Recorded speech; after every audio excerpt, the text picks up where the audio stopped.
Hello, hello, hello. Good morning, good afternoon, good evening, Right. and wherever you are in the world, good that. And I hope that you're going to be with us for the next 90 minutes or so. We generally tend to drone on about WordPress, but today we're going to be droning on about WordPress and AI because that's become all the hotness. And I'm really fascinated by it and also terrified by it at the same time. This is This Week in WordPress. You've got to episode 253. We're always joined by some fabulous WordPressy people. And this week we have Remkus. Remkus, yes, I got it the right way. How you do? Let's just put the spotlight on Remkus for a moment here. Look at that. Look at Remkus's new get-up. Isn't it nice? Remkus, last time he was with us, had a more pedestrian background, shall we Yes, say. And of course. today, what's going on, Remkus? Some of What's us all have the to deal? evolve. No, some of us have to evolve, and this is me evolving. I don't. I just stay exactly the same. So Remkus is a WordPress performance specialist. He's a podcaster and a YouTuber, and you should probably subscribe to his newsletter. Where do we do that, Remkus? How do we find out about your bits and pieces that you're doing these days? I think it's in my name here in the stream, but it's ramk.us. Is that what we're looking at now? I'm looking at Mhm. something slightly different. This is your Yes, and new that's the podcast, right? homepage for my podcast. But the collection site of all links, so to say, is ramk.us. Nice. That's a nice URL to have. Very And the handy. funny thing is, I've had it for almost 10 years, that domain. And just never done anything with it. Well, I had a URL shortener on it. It's still active there, but I never used the index.php, which I'm now using. So Yay! What are we looking at here then? Because I know that recently you've had all sorts of different forays into different careers, and more recently you've decided to put out some WordPress content specifically around a podcast and some YouTube content and what have you. I'm looking at remkus.devries.fri. And FRL. this is that's the U. Oh, is it FRL? I apologize. I apologize. My poor eyesight. I will put that into the show notes. But what's the enterprise here? You just got the itch to create a podcast. I know what that feels like. I did. I felt motivated by appearing on your podcast all the time. So yeah, I started a podcast on my own within WordPress, and it's essentially featuring folks within the WordPress ecosphere in the broadest sense of the word. Um, some famous, some less famous, some up and coming, some old timers. There's lots of it already there. I have about 10 recorded, 11 recorded, and 4 are published now. So lots to see. Oh, it's really good fun. It's always welcome having some new content to listen to. Like, honestly, TV has dropped off my radar more or less completely, and Yeah, podcasting same here. is the thing that I do. I'm sure that's not the case for everybody, but I just can't get enough of this kind of stuff. Are you finding it challenging? Is it been dead easy? Lots of learning along the way? Lots of learning Oh, along the nice. way. Yeah. A lot, but it's fun. It's a challenge I set for myself. Like, this is what I want to do, and I've been wanting to do it for years. And as you can see, I'm in my studio now. I've put in the effort. It's go time. Yeah, nice. Well, I appreciate you joining us. Thank you so much. I'll link to that in the show notes. We'll get the URL correct in the show notes. We're also Good. joined by Katie Keith. How are you doing, Katie? Hi, I'm good, thanks. Thanks for having me on again. You're most welcome. Katie's got the shortest bio, which is really nice and easy to read. Katie is the founder and CEO at Barn2 Plugins. Barn2 make a whole suite of plugins, largely, I think, around WooCommerce, but I think there are a couple of non-WooCommercey things. But just quickly, you've got a brand new one, which for some reason my browser has decided to. There we go. My browser made it look less appealing than it was going to look. Do you want to just tell us about this quick new one, bit of self-promotion at the very beginning? Yep, so this is our latest plugin. It's our 21st premium plugin, amazingly. I Wow. think 17 of them are WooCommerce. So what you said was totally correct.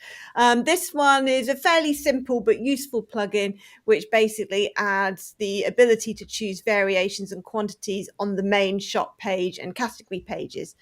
So normally in WooCommerce, you have to go to a separate page for each product in order to choose options and quantities. And our plugin brings those options onto the shop page so that it's more like one-page shopping, a much quicker way to buy. Oh, nice. I will, again, link to that in the show notes. It's called, the page is called Add Variations and Quantity Fields to WooCommerce Shop Page. But like I said, I'll link in the show notes. Interesting question, Katie. Is it harder now than it's ever been to come up with a new and innovative idea? Or is there still like a to-do list that you've got hidden somewhere of fabulous ideas that you've still yet to implement? Because it feels like it must be quite difficult to innovate. It's funny, we still have lots of ideas because we're in there. We know what the pain points are. And like, I don't think there is any plugin that does this, and it's a simple, quite small thing. So hopefully that will be useful to people. And we know people have been asking for it in terms of our other plugins. But as we grow as a company, we're also getting a bit more confident with doing a take that's already been done, but our own interpretation of something. For example, our product options plugin is a more advanced version of the official product add-ons plugin from woocommerce.com. So we're getting more confident in it not having to be unique. It just has to be better or different or something. Yeah, that's a good point. Yeah. Well, thank you. Appreciate you joining us today. That's really great. And lastly, but by no means least, we have Paul Halfpenny. How are you doing, Paul? Hello, I'm very well, thank you. Yeah. Paul is the CTO at Filter, which is a remote-first digital agency that specializes in open source tech, such as WordPress, Laravel, React, React Native, and Ionic. We'll probably have a deep conversation with you today about remote working and all that kind of thing, because I know that's definitely your bag. And Sam Altman, he wants to have a fight with you. But we'll talk a little bit about that. But you also have something that you want to share with us this time around. There's a couple of pages I want to mention. It's all about something we are going to mention later in the show. It's all about web accessibility. What's this? What are we looking at? Our Marketer's Guide to Web Accessibility. Yeah, we've just started a new enterprise series of guides kind of positioned at CMOs and marketing leaders. And it's about trying to help educate them on subjects such as accessibility, performance, core web vitals, personalization. So this is the first of the guides that we've produced. Next one is personalization, which should be going live in a couple of weeks. And we've put together some resources on our website just about tools, audits, how we do accessibility, things to watch out for in WordPress as well. So, and we're currently working with another company to produce an accessibility plugin as well. So that's in the middle of development. So we're looking forward to launching that in a few months' time. Nice. Again, if you want to download the Marketer's Guide to Web Accessibility, I will link to it in the show notes. But thank you for joining us. Really appreciate it. And a couple of comments have come in, which is always nice. First thing I want to say, though, just a bit of housekeeping. If you do fancy joining us, or rather you want to get your friends, colleagues, relations, cats, dogs, hamsters, guinea pigs, or leprechauns joining us, then send them to this URL, wpbuilds.com/live. I was lying. Don't send the leprechauns. Nobody likes them. wpbuilds.com/live. And if you go there, you've got to be logged into Google because it's YouTube comments. If you are crazy enough to be using Facebook, then you need to do this. There's a little extra step. If you're on our Facebook group or something, you've got to go to chat.restream.io/FB. Otherwise, Facebook, in a remarkable show of like privacy, don't allow us to, see your avatar or username. It's about the only privacy thing they appear to care about, which is unusual. But you have to do that if you want to leave a comment over there. And do drop in your comments as the show goes on. We do try and get as many of them on the screen as we can. Let's start off with Cameron Jones, who's now in Brighton. He's moved all the way over for 6 months, I think, to play cricket. I actually think he's here to play cricket. And he's in Brighton. I saw him in all of his cricket whites, a photo of him the other day. Very nice to have you with us, Cameron. What was that? What did you say, Remkus? You heard me. I really didn't. I was talking. I said, what is cricket? Oh, yeah, that. Yeah, it's a sport played. Don't even go. It takes 5 days. Cameron loves it. That's all we need to know. Rob Cairns also joining us. Hello. He says, thank you for joining us Monday morning, people. AI, what else? Indeed, Rob. That is basically what we talk about. And Peter Ingersoll always drops in the weather report from Connecticut. And today it's a chilly night. He's had a chilly night. It's currently 11 degrees centigrade, 52 degrees Fahrenheit under partly sunny skies here in Connecticut. It should get to a nice 24 degrees centigrade. Oh, that's what we like. I bet it's hotter where Katie is, though, because she's in the middle of the Med, if memory serves. We've got smiling, waving people, and then we've got Courtney Robertson, all the way from GoDaddy, who's saying hello. Hi there. Remkus has learnt the secret to podcasting, says Rob. Stay ahead. Nice. Peach is here. Thanks, Rob. So are some other people as well. Happy Monday, says Michelle Frechette. And that's it. That's all the comments that we've got from now. But yeah, keep dropping them in. Really would appreciate that. Let's get on with the show. The first thing to mention is that we have a website. It's called wpbuilds.com. If you fancy keeping up with the content that we produce, just put your email address into there and click subscribe. And then we'll send you 2 emails a week when we produce the podcast, this thing on a Monday, we repurpose as a podcast tomorrow. You'll get the audio for that. And then we'll send you one on Thursday when we produce the podcast there. Sincere thanks to GoDaddy Pro. They keep the whole thing propped up. They've been sponsoring us for absolutely ages, and bravo to them. Hat tip. Very, very sincere thanks to them for keeping the lights on over here, frankly, and really appreciate that. Okay, let's get stuck into it. Right, WordCamps, a subject close to, I imagine, all of our hearts, but WordCamps are changing. Sarah Gooding writing this week, following on from some announcements that came from WordCamp Central. I believe it was Angela. Is it Angela Gin? I want to say Angela. Yeah, Angela Gin, saying basically that the format of WordCamps is going to change. During the pandemic, for obvious reasons, it just dropped off a cliff. The interest kind of maintained itself a little bit online, although I'm not sure how many of those we were all able to stomach, turning up to the online events as the only opportunity. Now they're back in person, but I don't think they're back with the kind of numbers that we had prior. You know, if you're looking at 2018 and 2019, those numbers I think were significantly greater. The attendee numbers were greater. The actual events that were put on, there was lots more of them. So the question really is, well, how do we get this revived? How do we bring it back? And so what they've decided to do is put the whole WordPress WordCamp event thing into a jar, shake it up and see what comes out. And the idea really is to have smaller events, so meetups and that kind of thing, with a different single focus. So rather than it just being the normal formula of show up, there'll be a diverse range of WordPress topics, plus possibly a contributor day or afternoon or something like that. The idea is to go deep on a particular area. So that could be, I don't know, something like workshop, says here, workshop on conferences, networking events. Not quite sure how that would be different from just going down the pub, but there you go. And this is what's being proposed. You can imagine some people love it, the idea of doing one thing and doing it really well. A lot of people are thinking, actually, hold on, I like how it is already. Can we just leave it alone? I should say that there's not really any talk of changing the flagship events. And by that, I mean WordCamp US, Europe, and Asia. I think they're immune. They're just still going to be in the format that we've got going at the moment.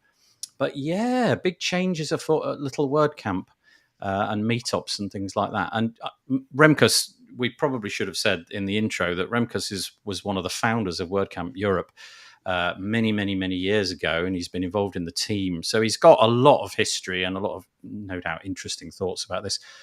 Did you read this, and what did you think about it? I read it, yeah. So to my knowledge, the goal that is outlined here has already been expressed prior to the disappearing of offline events. So it's as far as I know, it's a long-standing wish. And I think there's two important components here.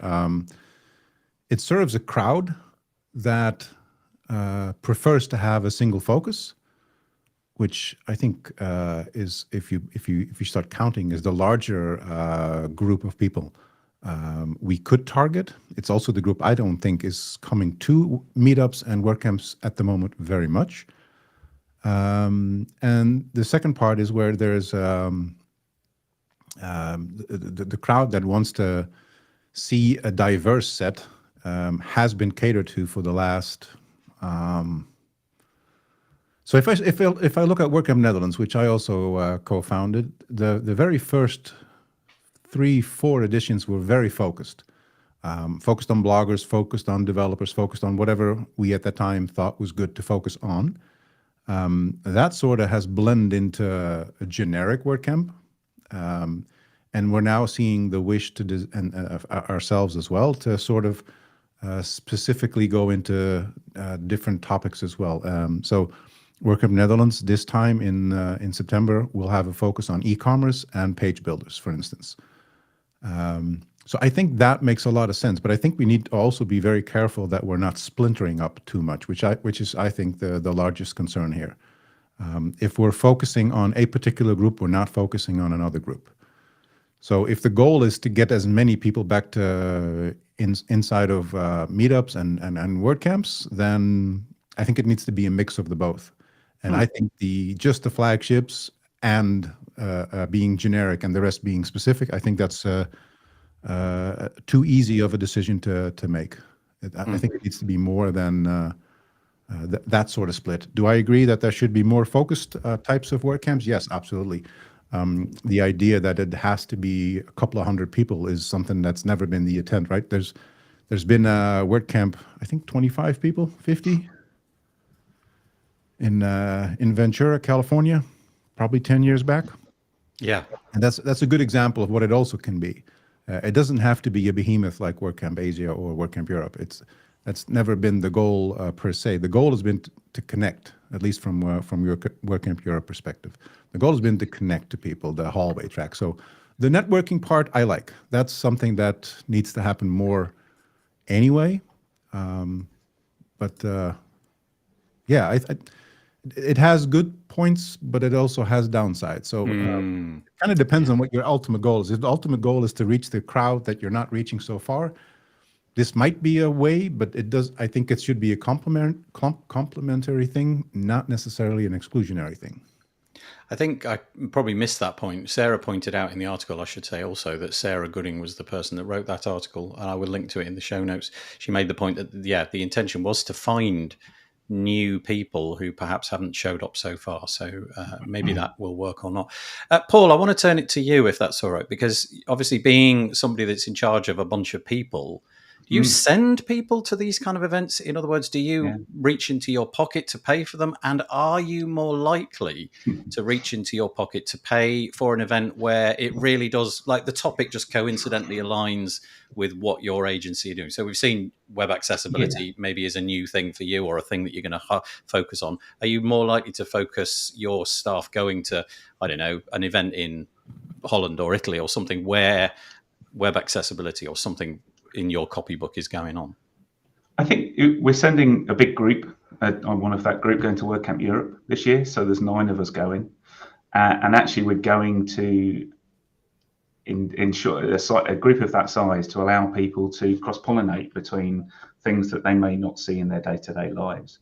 So actually we find that WordCamp Europe quite useful for that group.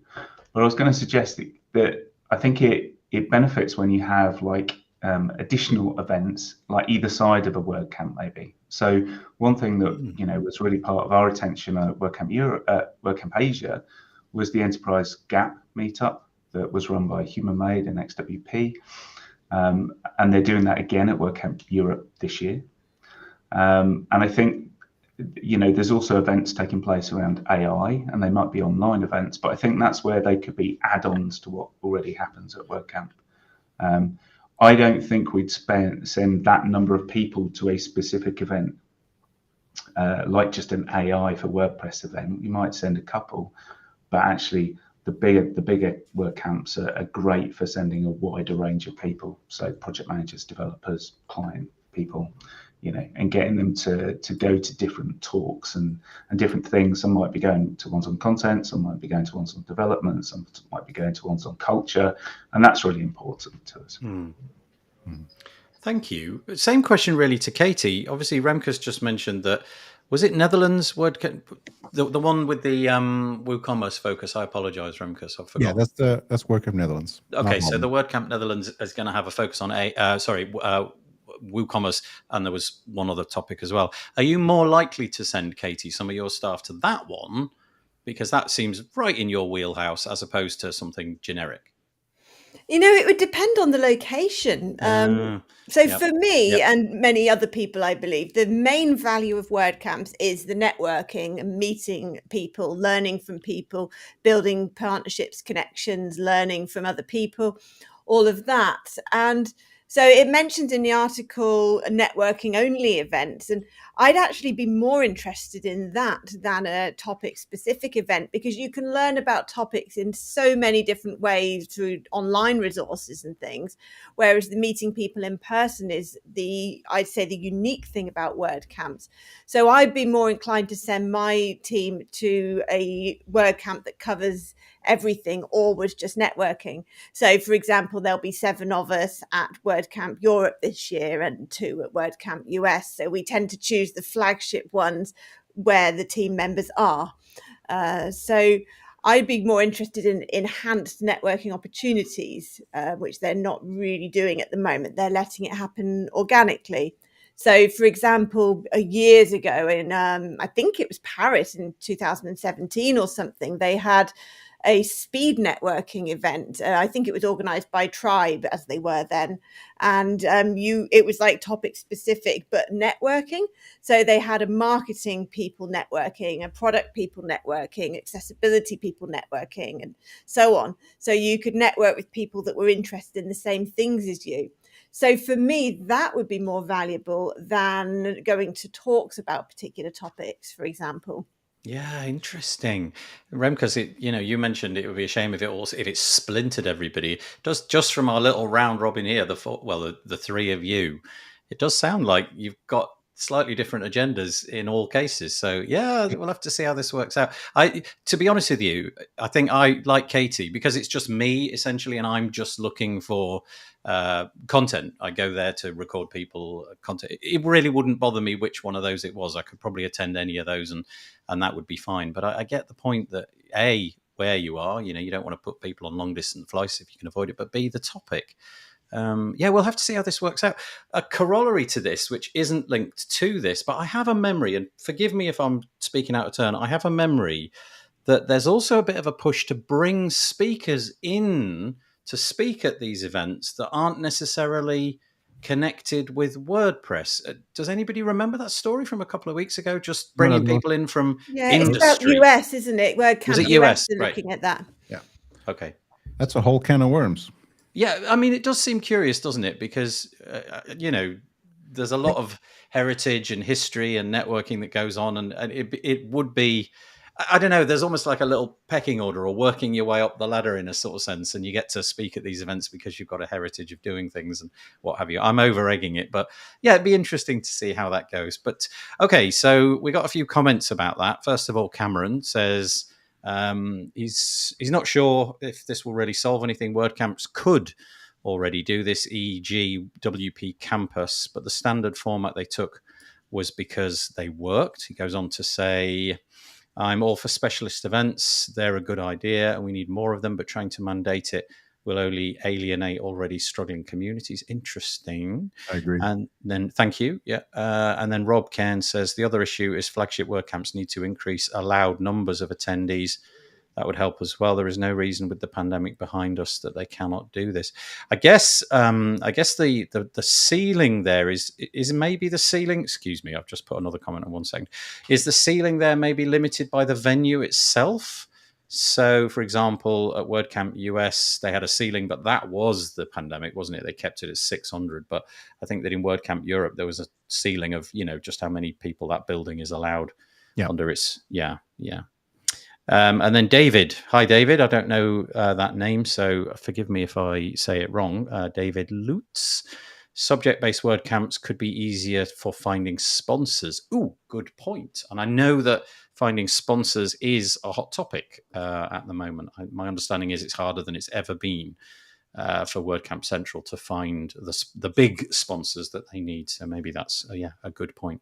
Okay, that was an interesting chat. Thank you for joining me on that one. Right, let's move on. This is about an event by coincidence. This is WordPress Accessibility Day if you are keen to speak at WordPress Accessibility Day, which is on September the 27th, 2023, the call for speakers is now open. And they've got this page. Again, as always, I'll link in the show notes. There's no point in me reading out the URLs. But I kind of like this article because not only are they laying it out very clearly what it is that they want, they're very clear on the kind of speakers that they want, the sort of the topics that they broadly think might be of interest to their listenership. But they also go into the description of what they think a good talk would look like, the exact number of minutes that you need to be stood up, including the amount of minutes that you need to spend taking questions and all that kind of stuff. There's an option to put together panels if you want to do that. But also, and I think this might generate some interest, rather than a typical WordCamp where everything is on a voluntary basis, if you are one of the speakers who is accepted, they will throw in $300 for the session. It's going to be paid directly to you, it says. I guess, you just apply by yourself, not as part of a company or what have you. So, yeah, if you've got a panel, it says that it's up to you to decide how you want to share that money out. But it looks like a panel would still receive 300, not 300 each, because you could get really carried away. That I've got a panel of 90, and we're going to bankrupt the event.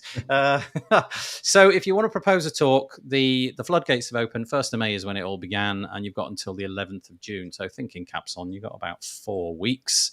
I just wanted to raise that as a community thing, but I don't know if anybody in the panel wants to talk about it. Can I add something to this? Yeah, please do.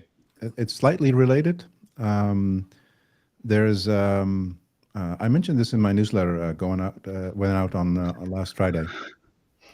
There's a Ali Collective, which is an initiative by Level here in the Netherlands, and they have courses up for anyone not yet fully comfortable in what do I need to do to make a site accessible.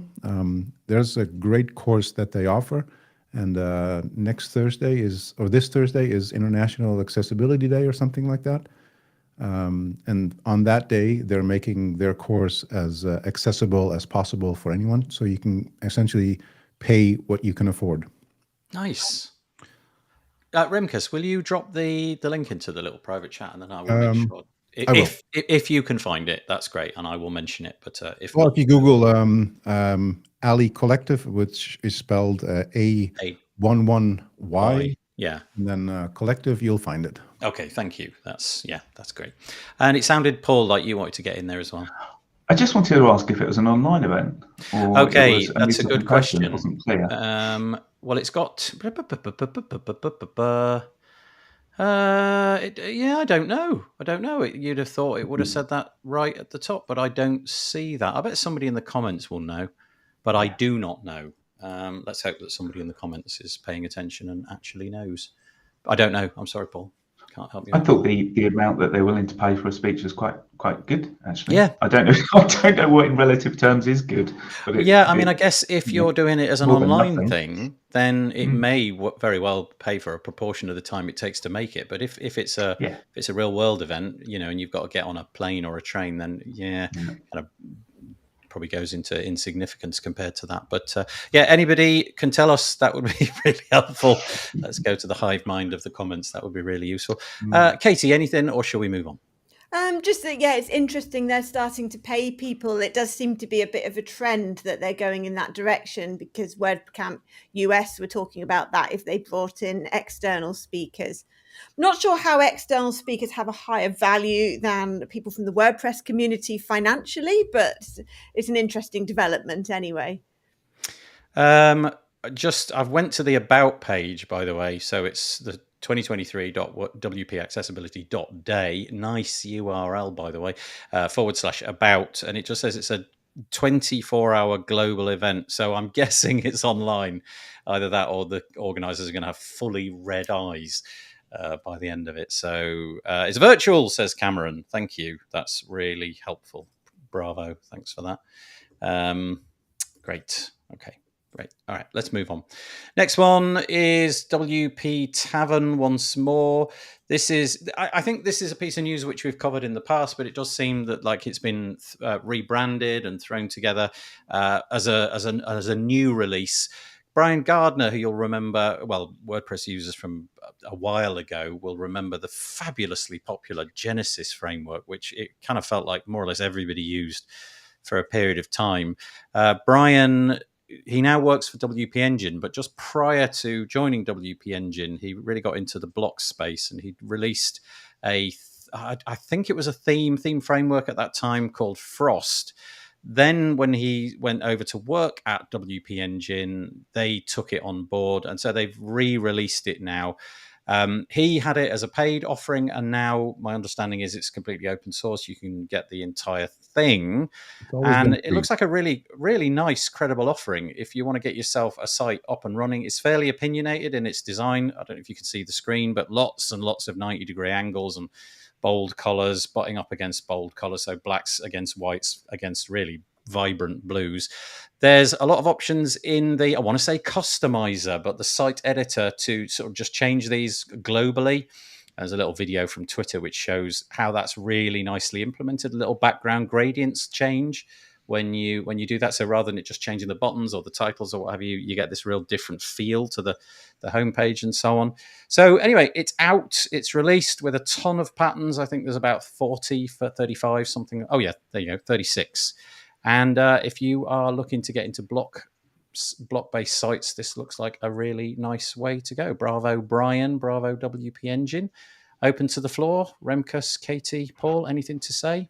I think it's always been free for first off, and it's very complete. But I think, I think it's a beautiful way to learn how to actually build full site editing themes. Same goes with the one Mike McAllister released. Ollie. OllieWP.com. Love that one as well. Beautiful. Yeah. So between the two, these two, you have a lot to learn, and you'll end up producing great functionality as native to WordPress as you can. Yeah. He says here that Frost was in. So this is Brian in the comments. He said it was initially launched as a paid theme in the summer of 2021, but I don't think it lasted for anything more than a matter of weeks. So it kind of went on. I've never seen the paid version. Yeah, I don't think it. I think he was picked up by WP Engine more or less immediately. He was on this show talking about it, and then it felt like the next time he was on the show, he was employed, and it was only a few weeks later. Apparently fairly lightweight. There's something somewhere in the comments. Somebody inspected it all, and there was very little. 90 lines of PHP, 300 lines of CSS, and then the theme JSON file. So a lot of heavy lifting done by very few lines of code. Paul, Katie, anything? Yeah, I was just going to just echo what Remkus said in terms of learning. That's the most important thing as we kind of navigate into the block-based era. You know, one of the things that we've been doing over the last couple of years is bringing people up to speed in the best way to do this, and it's still a continuing pattern where we, you know, it's useful to see something and then learn from it rather than having to go through the documentation yourself and try and work it out for yourself. You know, and I think what Brian does is brilliant. I think the attention to detail is incredible. Yeah. And you know, it's quite minimalist as well, so you can build upon it and you can leverage it. So absolutely great that it's out there. And the more resources that you can, you know, I find it easier to go and find something and go, okay, how did they do that, rather than trying to work through the documentation myself. It's kind of interesting. Remkus mentioned this other one by Mike McAllister called Ollie. I'm gonna put it up because I think it's really curious what he's done here. So this is his theme. It's called Ollie. Well, I don't know if it's called Ollie WP or just Ollie, but the URL is Ollie WP. It comes with so many patterns. Yeah, here we go. There's just like this carousel on the screen. Sorry if you're listening to this, but there's a carousel of all of the different blocks, as a block patterns that he's throwing together. Again, beautifully designed, very, very nicely done. But if you look at his homepage, something curious about that, rather than sort of show off about the theme, kind of interested to see that he's actually showing off about full site editing. So the learning piece is obviously really crucial to Mike, because he's showing the Gutenberg UI as part of building it. So he's showing the styles, panel, and he's showing all of the blocks lined up and how he's done it. This is really great. He's got it on GitHub at the moment. I don't know if he's got a plan to put it into the repo, but at the moment it's on GitHub. It's submitted. It's already submitted. Great. The same goes for Frost as well. I think that's supposed to end up in the WordPress theme directory as well. Right. Anyway, just another beautiful project. So Frost is Brian Gardner's, Ollie's is Mike McAllister, and they're both worth looking at. I linked to Ollie's in last week's show notes, but we didn't really talk about it, so I won't link to it again, but you can go to last week's episode if you want to. Katie, anything to add? Yeah, well, I was impressed about them making it free, and in particular refunding the people who previously paid. I'm slightly less impressed now you've pointed out it was only premium for a matter of weeks, because it was probably only 1 or 2 people or something. But the sentiment is good, that they're proactively contacting people and refunding them because the resource is now free. So I thought that was good. Yeah, really nice. Oh, some more comments. So it's basically just people saying hi, isn't it? I don't think we've got any substantive comments. Just one from Atif. Sorry if I've pronounced that wrong. The block editor. Sorry if I'm controversial, and you all love it, but I can't stand it. there's always what welcoming other opinions. I get it. I know it's not for everybody. I know lots of people who won't go anywhere near it, and I fully get it. All I can say, Atif, is if you do try it, it may have moved on a little bit since you last tried it, and there are now some really nice initiatives making use of it. It's come a long way since WordPress 5.0 is considerably better. That being said, caveat emptor, if you want to do full site editing or just site editing, it still has a lot of limitations. You're probably still going to get more mileage out of that tried and trusted classic theme for things like, I don't know, menus and stuff like that. But okay, there we go. So that was Ollie and Frost. We're on to another block-based theme. This is just such an interesting project. I had to mention it. This doesn't exist, but this is a project which Jonathan Bossinger from Automatic wants to exist. And I'll just paraphrase. Jonathan does a lot of the content over at learn.wordpress.org, and one of the pieces of content that he wished to do in a live setting was he wanted to make a block-based theme. But being Jonathan, he was quite upfront about it, and he said, I'm not a designer, so I could build a theme, but I think essentially what he was saying, reading between the lines, of nobody will want to use it because it will be fairly ugly.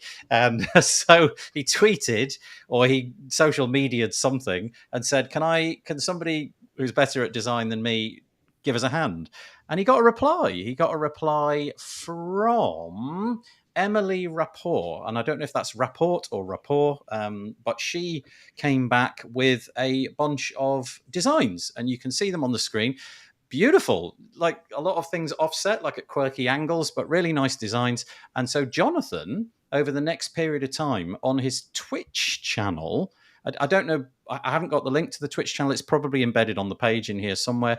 He's going to slowly but surely, hour by hour, build this out. And so if you want to be like Mike McAllister and you want to be a little bit like Brian Gardner and you want to build your own block-based things but haven't a clue where to start, then Jonathan Bossinger is going to help you out. He reckons it's going to take quite a long time, as it's just little slots here and there and everywhere. He's hoping to have it finished by the end of 2023, which is great. But it's going to be a long project in little tiny chunks, which is probably the best for everybody's brain. But he's going to call it Sendig, and it's going to be a new block-based theme, but it's going to come slowly but surely. I just thought that was a really curious initiative for people. I mean, I don't do block-based themes, but if I did want to do it, I kind of like the idea of hanging out on a weekly basis with probably the same handful of people. We'd probably end up cracking jokes and wasting loads of time, but it would still be quite nice as a little enterprise each and every week. I think this is such a cool little project. Over to you if you've got anything to add.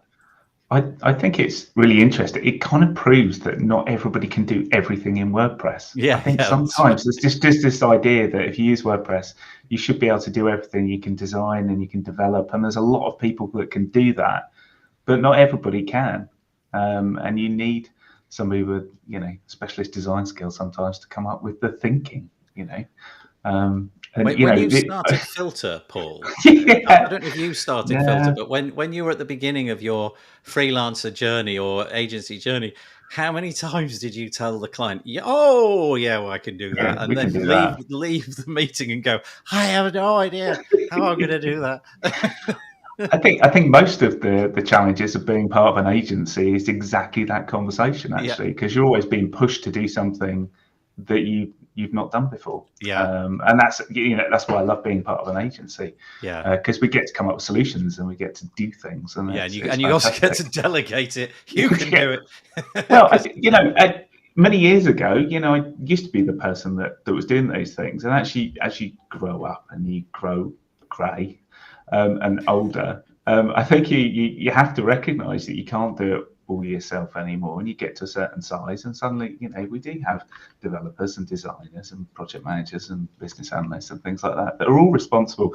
And I wade in every now and then and go, I can do all of this. I used to do it, and then after about 5 minutes, I'm just like, oh my god, this is really hard. Can somebody take it off me and do it properly?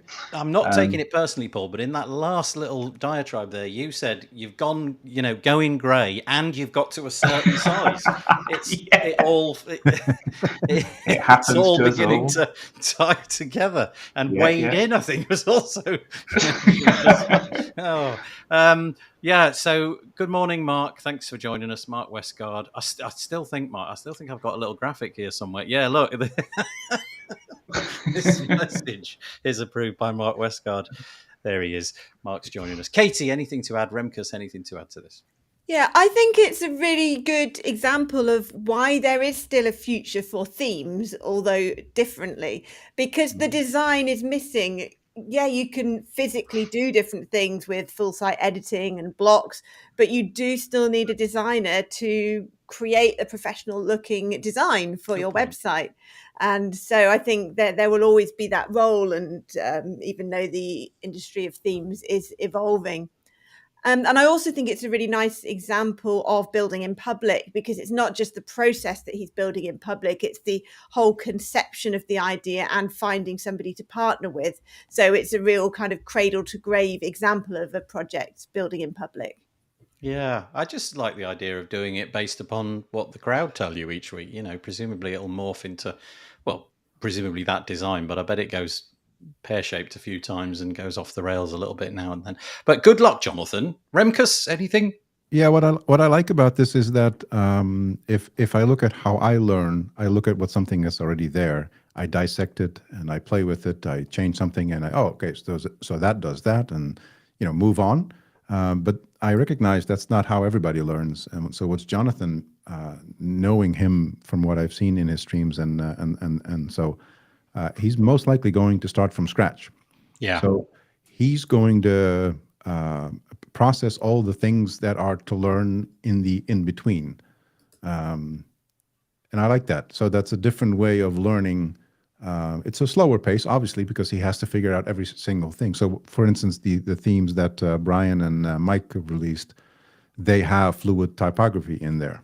Now, you can dive all into how does fluid typography work, but if you have an example of how it works, that works better for me personally to learn. Jonathan most likely is going to figure out how it works, explain how it works, and then build it.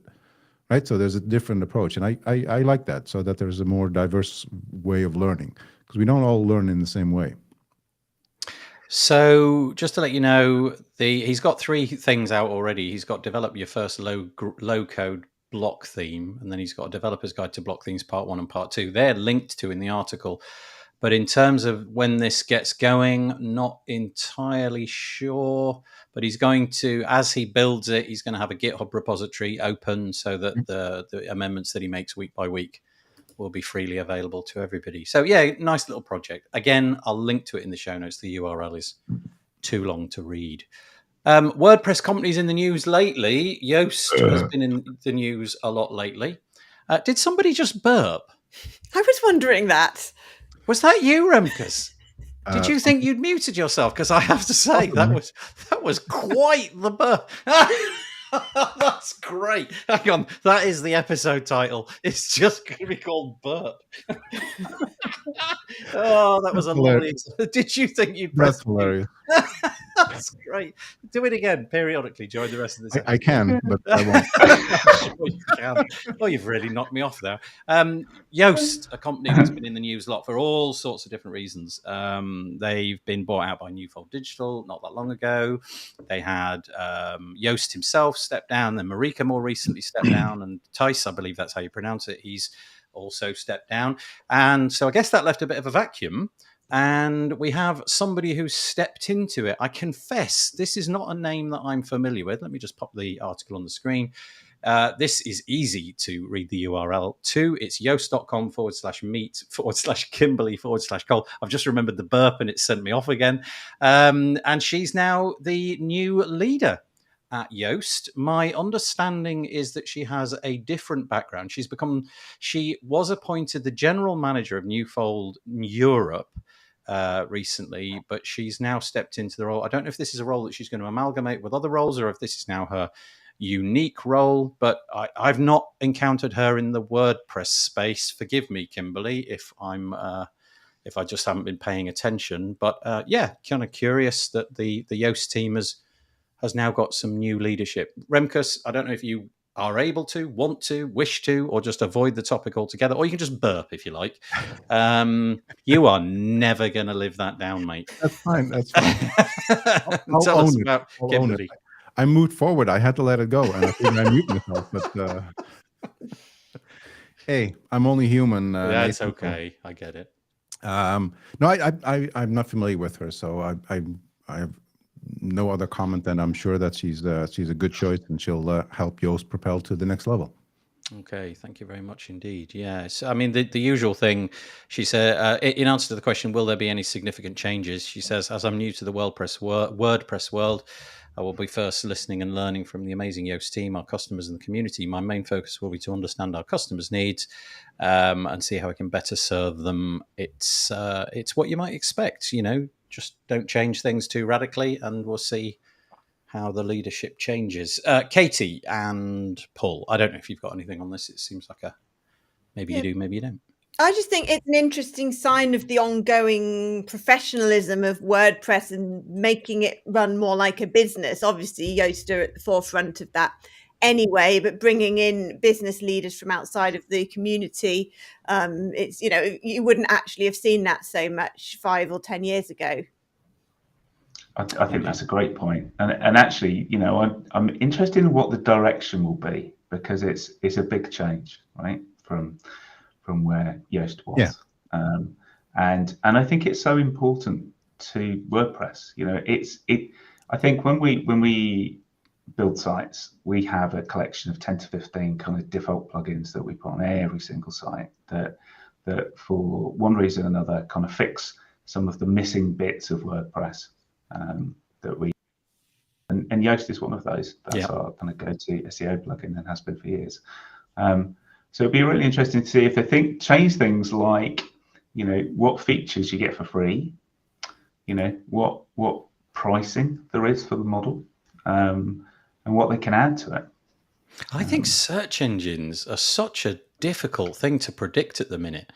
I think for the last decade or more, it really has just been chasing the algorithm and trying to reverse engineer what the algorithm is doing and then creating a product around that. I just really don't know what search is going to be like in the future. And I don't know whether it'll be a search engine list or whether it'll be some kind of chat interface. I use a search engine now. I've decided to just bin Google for a bit and see what that does to me. And so I've paid for a search engine called Neeva, which is Neeva. I've mentioned it a few times on the show. They've been scraping the internet for 5 years, and they were doing the AI thing before Bing got ChatGPT and all that. And so you type in something, and then it would create this unique AI paragraph with footnotes to where they'd scrape that particular content. And I do wonder if in the future we're going to be looking at a search engine list, or if we're more going to be asking for the answer to the problem, just the one thing, going for the AI result at the top. And if that's the case, I think SEO is going to be, a really different game. Anyway, sorry, total aside. Good luck, Kimberly. And and then we've got some just laughing. Emojis. I wonder what inspired that.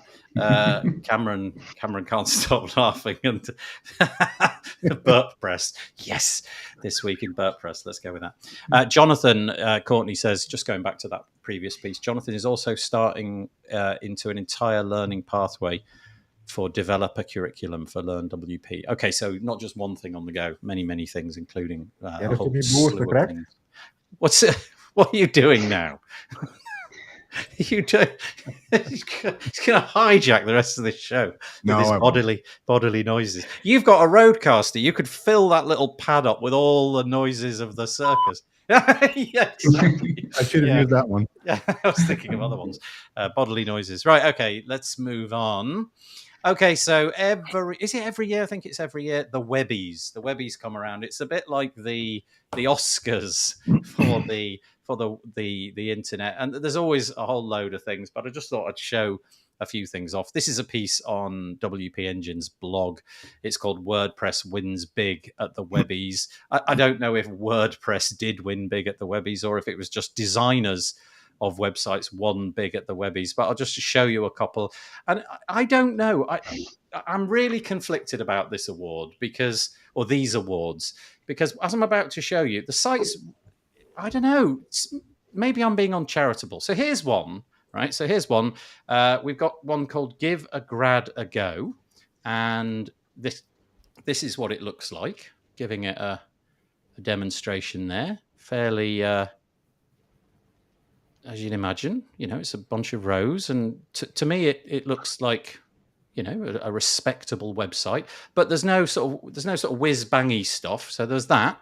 Then another one was called RCA Records. This is kind of quirky. Have a look at this as you move around your map. I mean, that is quite an interesting little effect. You really have to be watching it. But as you move around, the sort of the typography changes. If you move left and right, the width and the spacing of the fonts changes.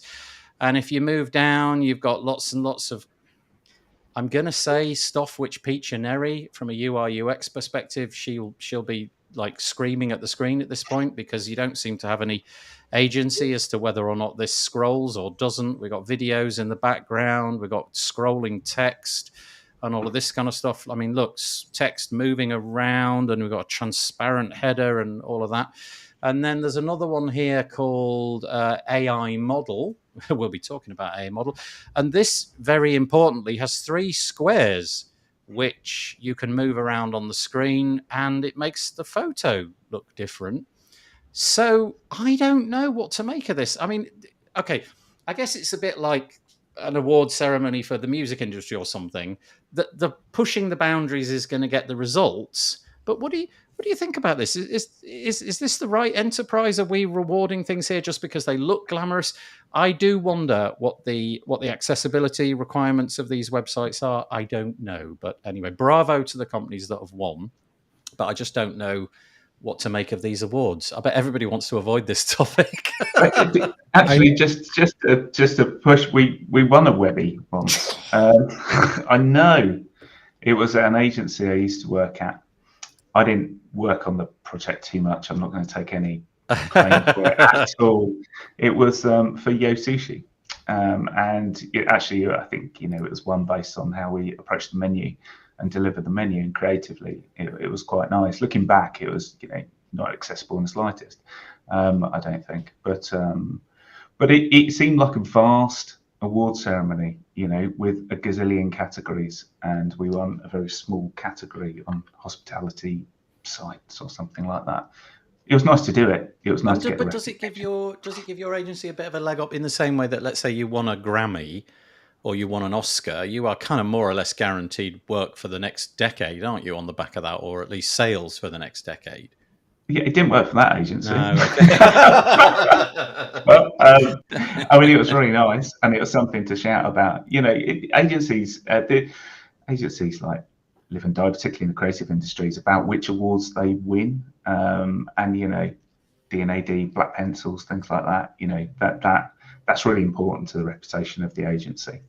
Is the Webby a thing you have to pay for to enter the? Oh, is it? I don't know. Probably. Because I know of most of these types of awards, you actually pay for the thing, and you kind of get awarded the payment instead of. Oh, is it one of them? They're really dodgy, and they yeah. create a Well, I don't know. category for everybody who would pay, basically. I don't know if this one is, but I know a lot of those awards you see agency claiming they've won. I know quite a few of them are, just pay $3,000 and you have an award. Oh, I see. But Okay. I think this is different. Yeah, this has been going for a while, hasn't it? A big thing. So this is pretty global. It's interesting though, because I do want. Sorry, apologies, Paul, I interrupted. Sorry. I was just going to say that there are those things around, and actually, I think that's why the bigger award ceremonies are quite important, because it stands you out, because it is industry recognised. Yeah. I just wonder what the incentive is. In other words, are we looking at a website which is beautiful if you are fully sighted and have access to a mouse and all of the normal conceits of a web user? Or I wonder what the kind of experience would be for any of this for somebody who was using, I don't know, assistive technology. It'd be kind of interesting. And I wonder what the goalposts are. Peter Ingersoll makes the point that I guess he's quoting from the website about the Webby Awards. The Webby Awards is the leading international award honouring excellence on the internet, end quote. And then his pithy comment is, I don't think so. Oh, yeah, that's right. We do an award ceremony every year on WP Builds where if you pay us, you will win. But we proves the point. Yeah, no. Hang on. Wait, it's not as bad as it sounds. You don't pay us anything. You have to give the money to Big Orange Heart, and then you have to send us the receipt. And if you send us the receipt, then we'll guarantee you win whatever segment you want. So you self-certify. Like, I don't know. It might be greyest WordPresser or something like that. Remkus's category is now sealed forever.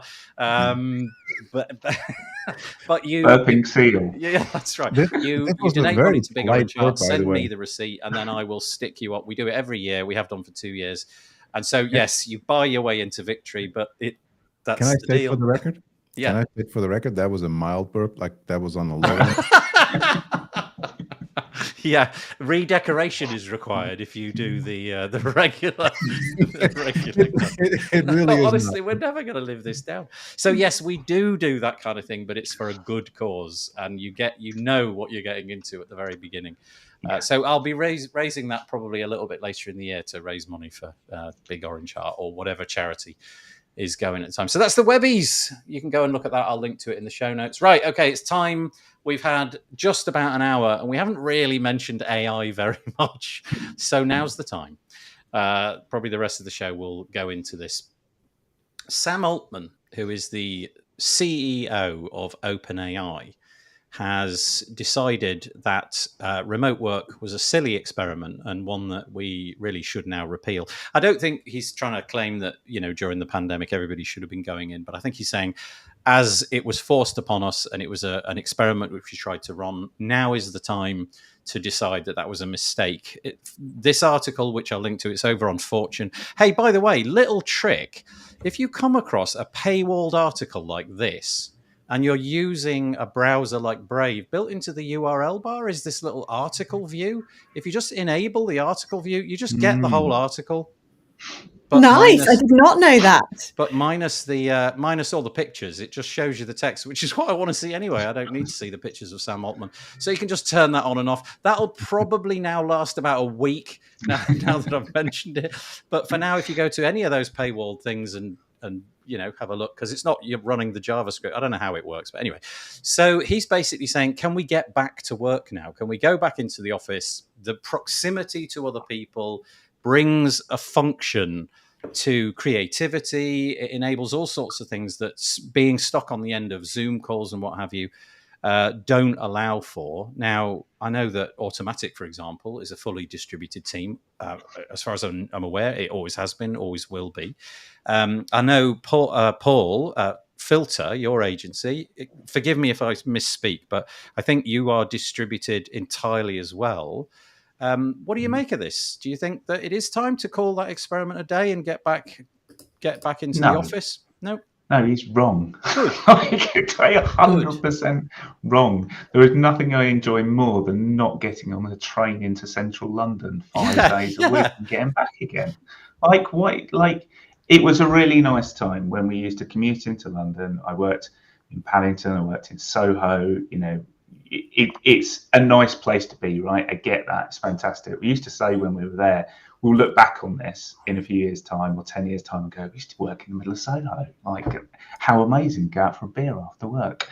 And I watched a lot of films on my tablet going backwards and forwards. But I used to leave the house at 7:15 in the morning. Sometimes before the kids had got up, I didn't see them go to school. You know, and that was to get into work by 9. It used to take me an hour and a half door to door. By the time you walked to the station, got on the train, got on the tube, then walked to the office, it's an hour and a half, right? And then I ended up leaving earlier and earlier and earlier to get back home for a decent time. So even if it leave at work at, I don't know, 5:15, you still wouldn't get back to almost 7 at night, by which, again, you've missed your kids' lives. And I just started doing less and less of it before COVID. And when COVID hit, I was like, come on, we're done. Let's go remote first. Can I ask, we haven't really looked back. how do you combat? Because I can imagine that if you put a bunch of people into a room and they're creative people and they've got to do creative work, whether that's coding or, you know, designing, what have you, I imagine there is some truth in the fact that just the fact that they're all bumping together in the same room, sparks will fly that might be difficult to create elsewhere. How do you create that atmosphere? How do you do that online? There's trade-offs. I'm sure Katie will know this as well with her team. But I think we have regular stand-ups. We have daily stand-ups for each of our projects where everybody's coming together to talk about issues and that happens every single day.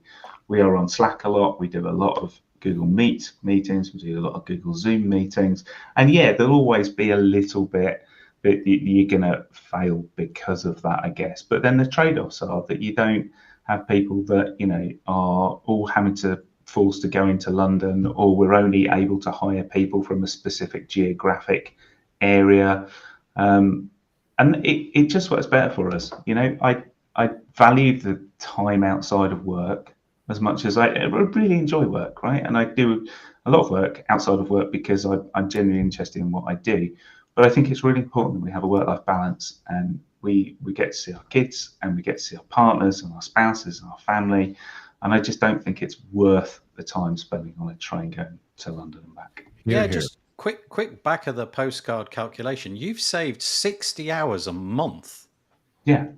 A month of just sitting on trains and, you know, tubes, which with the best will in the world is actually quite a demoralizing enterprise, isn't it? It's not like you're equanimous getting onto the train. You know, it's busy and you come out of that whole thing feeling agitated and frustrated. Whereas now you get an extra hour and a half in bed. You get to see your kids at the other end of the day. There's a certain levity which is in your life from all of that. And so Sam Altman, what can we say? I'm sure for your team it's going to work. But anyway, Remkus, it sounded like you wanted to get in. I wonder if Sam has kids or a relationship that is, where he has to be away from. It's just weird for somebody to come out and determine that this is how it should be for everybody. That's right. I'm not allowed to use swear words here now, but I'm very tempted. Yeah.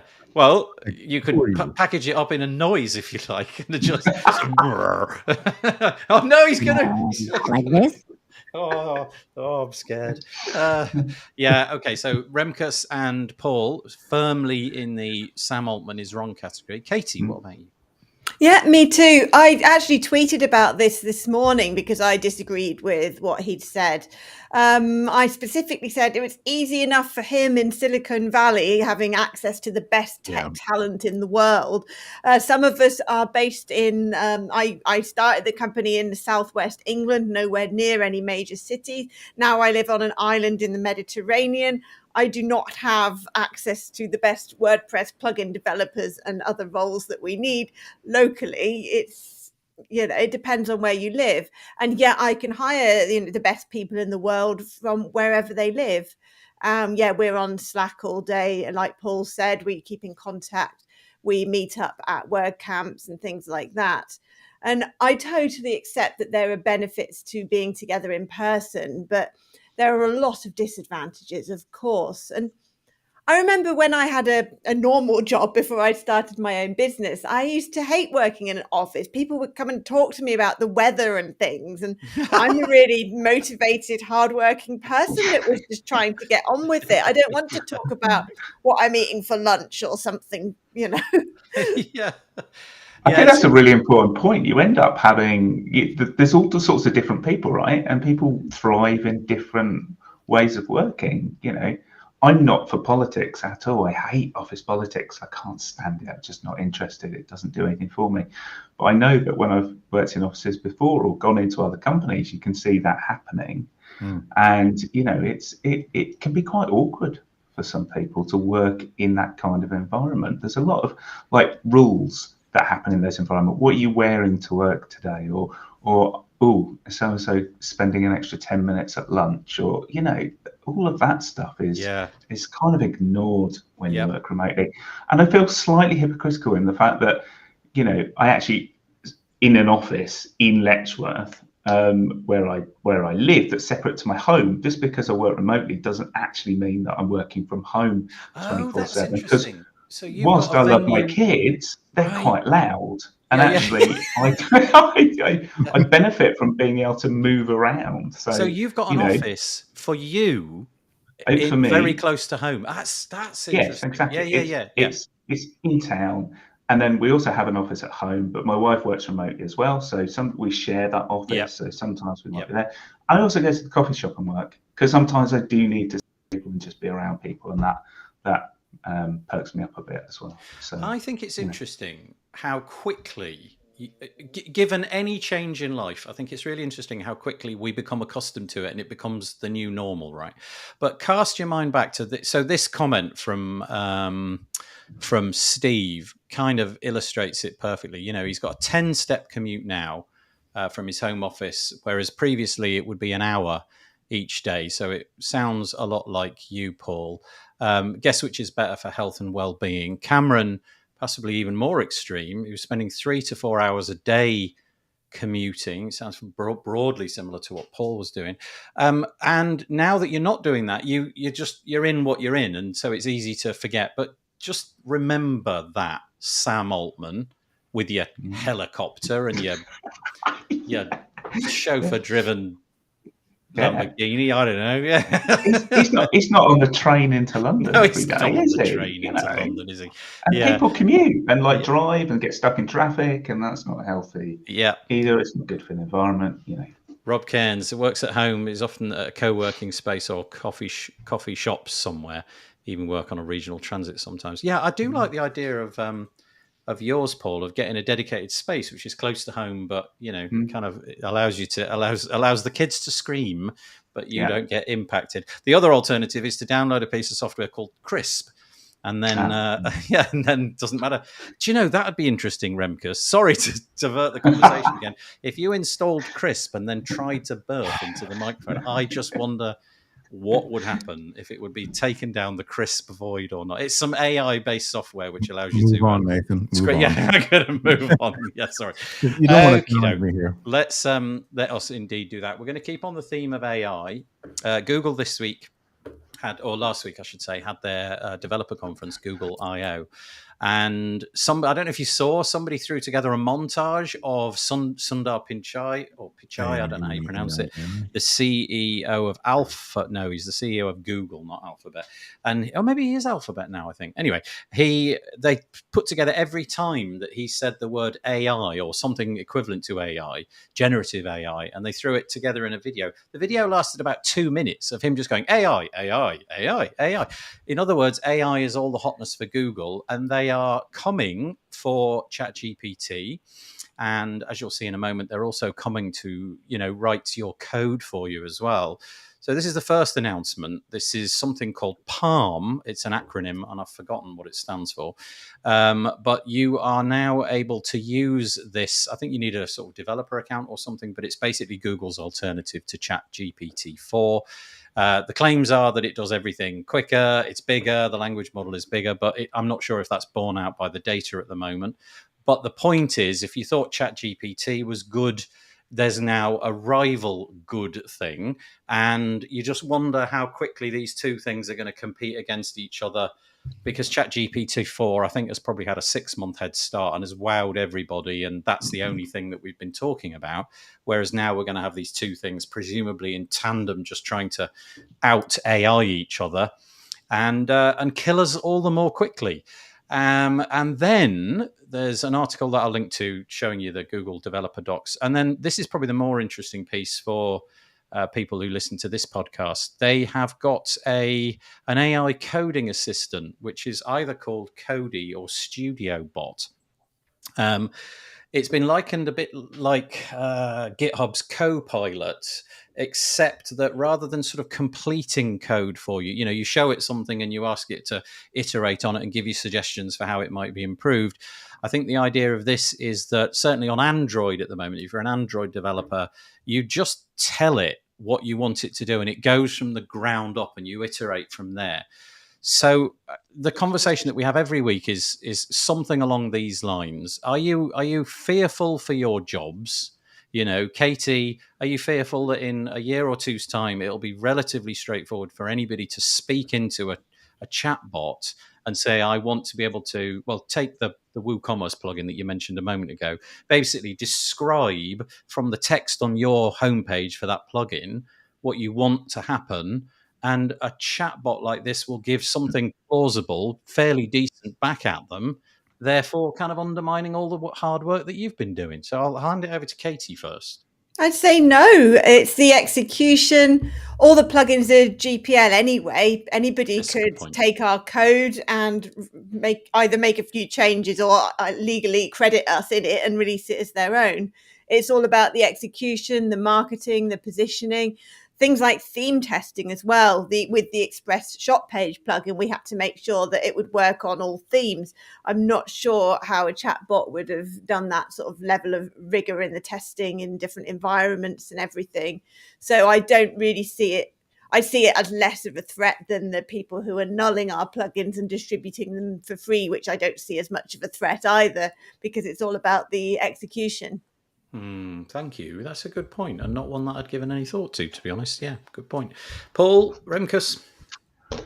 I see it as a big opportunity, to be honest. I think there's a lot of people that don't understand it. I think that's key, and I think a lot of people are struggling right now with understanding what sort of changes will come about, and obviously there's a little bit of fear around it. I think that will settle down in a couple of years. I think it's incredibly powerful in terms of what it can do, but ChatGPT only has data up to 2021.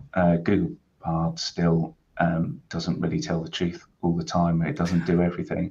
I think it's a lot comes down to what data it's been trained on, and obviously Google has access to certain types of data that OpenAI doesn't have access to, and vice versa. I thought it was quite interesting that I don't think Google Bard was released in the EU, was it? I might be wrong. It wouldn't surprise me if you were right. That strikes me as exactly how it would be. Yeah.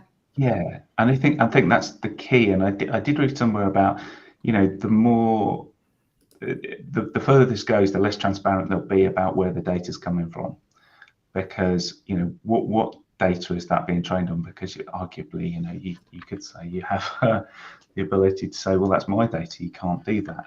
I thought Pearson were really interesting. They came out and said that they were getting a little bit annoyed with people trying to use their course data to run AI models, and they were going to stop that and sue anybody that did, because that was their data. So I think ownership of that content is going to become a really core issue in the next couple of years. Mark Westgard, who knows a thing or two about this, he's put in, I am absolutely confident that AI will never replace the ability to build a complex plugin. Paul is right. there is so much misconception around AI. Yeah, thanks, Mark. Remkus, anything? I think we're in the middle of it, and we need to recognize that we're a very, very small percentage of the total. So I don't know how big it is, but I'm thinking 1, 2, maybe 3% of people out there having access to the internet actually understand ChatGPT and know how to use it in a way that is productive. So I think it's very hard for us to determine what we can and what we cannot do with it, given the rate of the progression we've seen in the last 6 months, and project that 4 or 5 years on. I think there's a lot of stuff that can be replacing stuff that we do.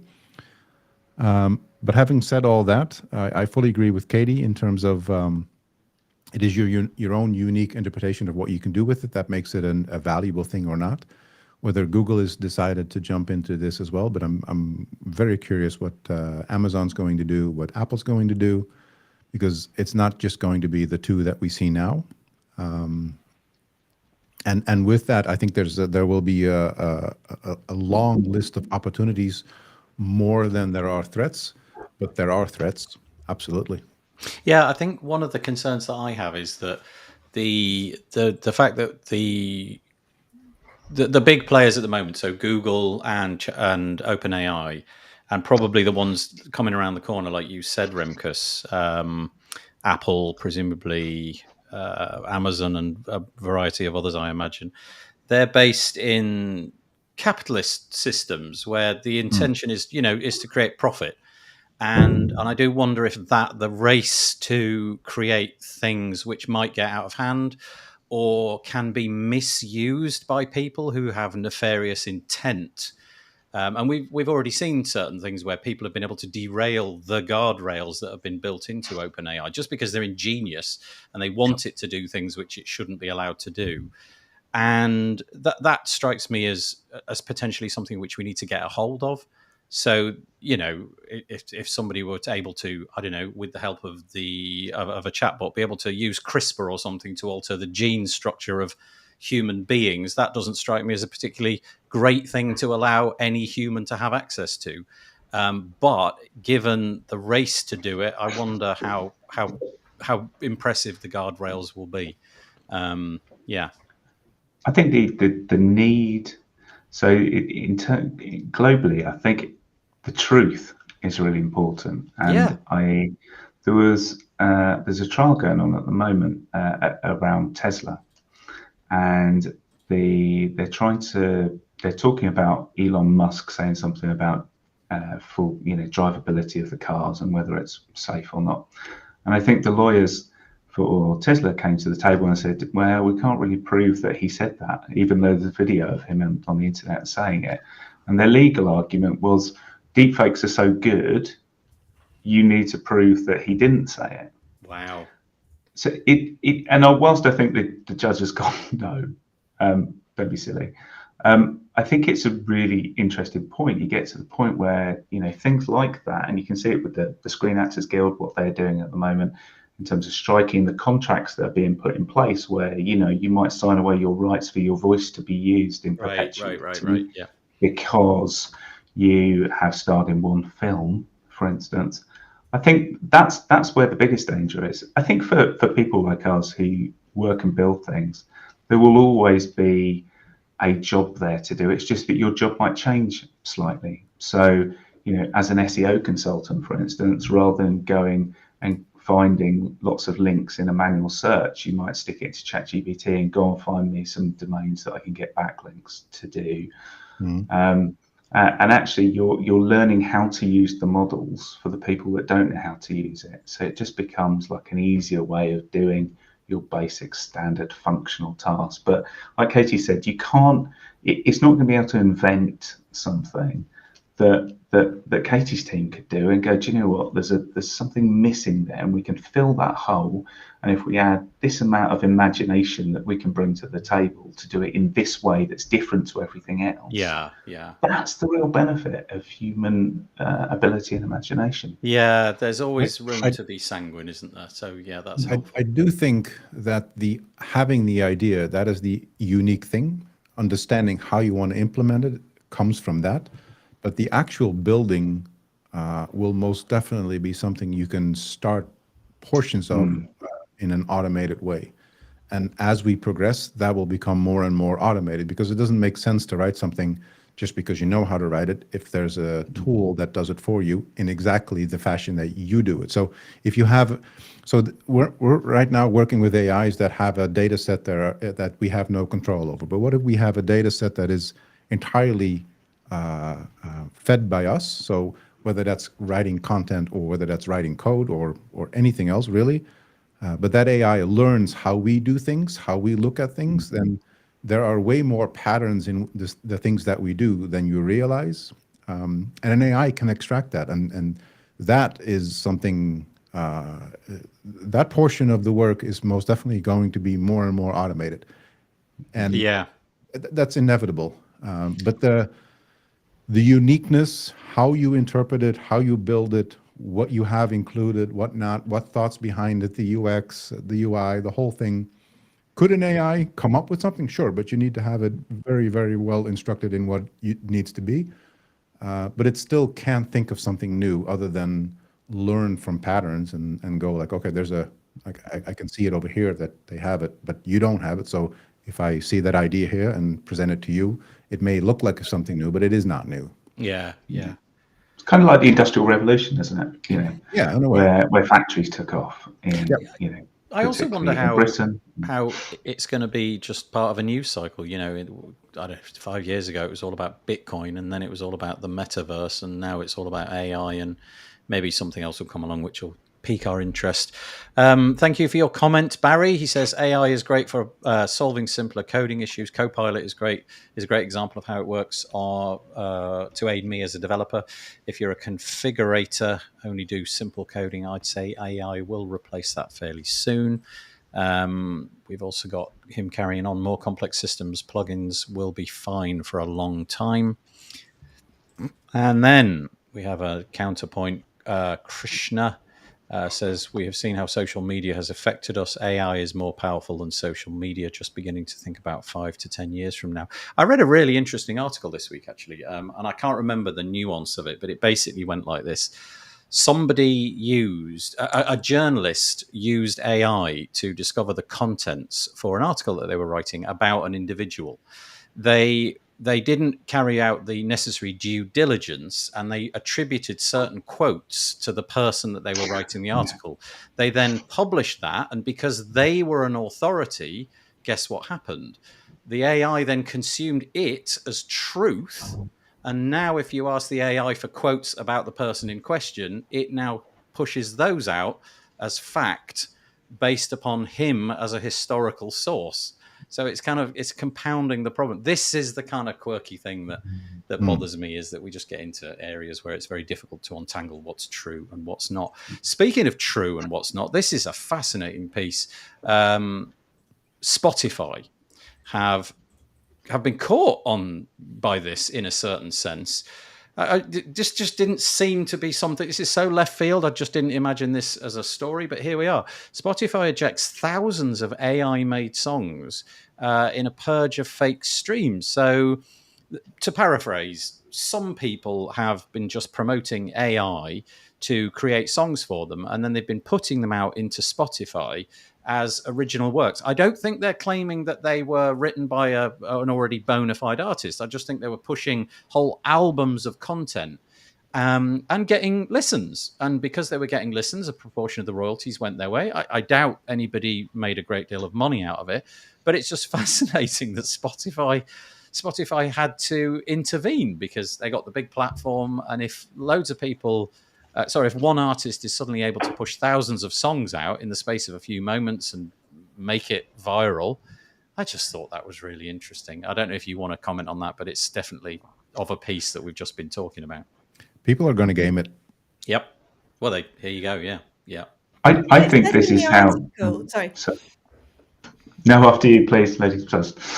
It says that the main thing they were purging was that they were using, the people that are uploading these fake songs were also using bots to add fake listening figures. So it gets appeared worse. Yeah. to be Yeah. trending. And so I think that was the main motivation.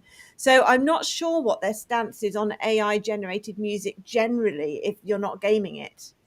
Did any of you see, again, getting back to Google, did anybody see I can't remember what it's called. It's called something like Google LM or something like that. The Google AI, which they launched in a little while ago, but demonstrated it in Google I/O this week, where it's a little bit like ChatGPT. You just give it a text prompt of the kind of music you want it to produce, and you wait a matter of seconds, and it produces it. And in a sublime bit of cool internet wizardry, somebody made a video and they did it. And then they clicked the button and they were videoing the whole thing. And then they pressed generate, waited a few moments, and then Never Gonna Give You Up by Rick Astley was played. It was pure genius. It was wonderful. Rick rolling through audio. But the demos that I saw were sublime. You waited a few seconds and it was certainly good enough for like mood music. I'm not sure it was the kind of thing that I'd want to listen to if I was dedicating time to listening to music, but there was nothing offensive or weird about it. But it was more on the sort of techno side. There were no lyrics in there. It was really interesting. Okay. So I think this is the perfect explanation for Ed Sheeran music, personally. I think that this is not why. a fan, are you? Okay. I don't know, all his albums seem the same. I don't think all the songs seem the same. It seems like this explains everything. He is AI. Yeah, as a Depeche Mode fan, nobody makes music like Depeche Mode, do they? So, I'm fine, aren't I? I've managed to. You should get into that trial. I do that. Get into that Google trial. See if you can sign up for it and get it. See if it can replicate some Depeche Mode stuff, because that would be really interesting. Because I know you are a hardcore Depeche Mode fan, so you'd be in a really good position to notice whether or not it had any of the proclivities of an actual Depeche Mode track.